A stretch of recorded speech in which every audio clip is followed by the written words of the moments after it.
Welcome back to the PulpMX Fantasy Show presented by Maxxis Tire. I'm Donnie from RotoMoto. In this video, I'll give you 4 riders I like, 1 rider that I'm wary of, tips for the FFL, this weekend's weather and schedule, as well as an early look at my team, all courtesy of Maxxis Tire. You know Maxxis Tire. You know their MXST tire designed by the king of Supercross and my all-time favorite rider, Jeremy McGrath.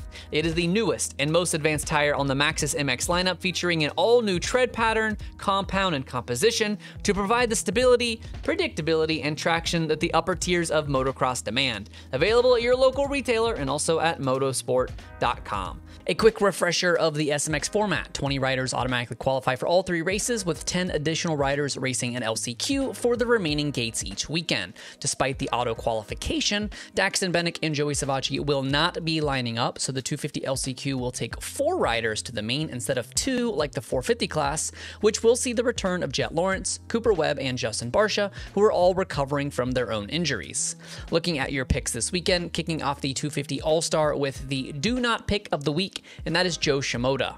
Joe is incredibly consistent and usually is someone I frequently do pick, but he has too many concerns coming into this weekend. Joe broke his collarbone just 26 days ago, and although that is not an outright deal breaker, the cherry on top is his starts. This track does not look pass friendly, and Shimoda's average start of 9.3 just does not inspire much confidence to kick off this 3-race format. A 250 rider I'm keeping my eye on is Cameron McAdoo. Little Mac is not top 20, so he will have to go balls out on the LCQ just to make the gate, but luckily the LCQ runs before the picks even lock. The downside, of course, is this guarantees his gate pick is 19th at best. But now, the good. Cameron finished first or second in every race he did not crash in during the SX season, being bested by only MX champ Hayden Deegan and SX champ Tom Vial. He's been back on the bike an entire month, and when he's not caught up in the first turn pileup, he was a top 5 starter in every single main gate drop with an average start of 3rd. 450 side All-Star, let's talk Justin Cooper. Most of this choice is based on his high handicap coupled with his starting prowess.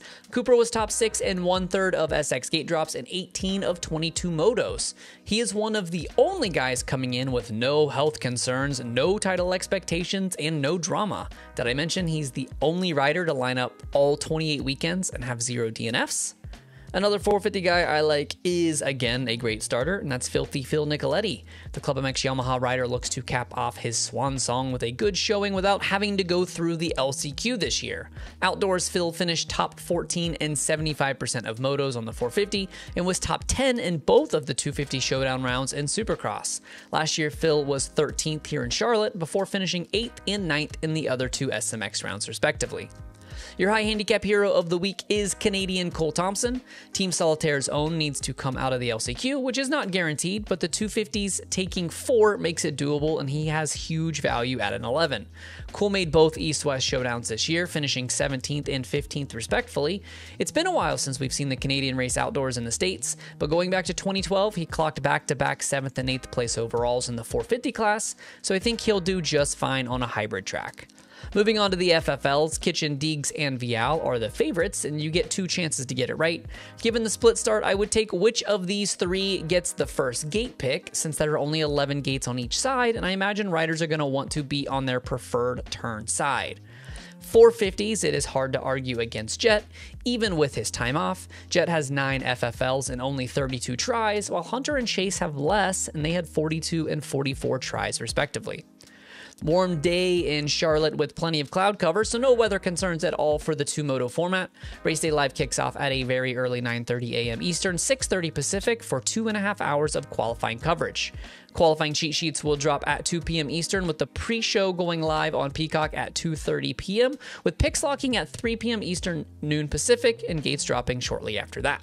My Thursday team features no LCQ riders and boasts Jalek Swoll at All-Star, Max Anstey at a 0, Cody Schock with a 3, and Casey Cochran's 7 handicap. 450 side is All-Star Justin Cooper, Phil Nicoletti's 4, Shane McElrath at an 8, and Harry Kulis rounding it out with a 10. Don't forget to follow PulpMX Fantasy and at RotoXMoto on both Instagram and Twitter for injury updates as the weekend rolls on, qualifying info, and stats and banter throughout the race itself, and those fantasy cheat sheets once qualifying is done and wrapped. Thanks as always for watching the PulpMX Fantasy Show presented by Maxxis Tire. My name is Donnie. May your chiz this weekend. Remember that 8 is great. And most importantly, have fun. Good luck, y'all.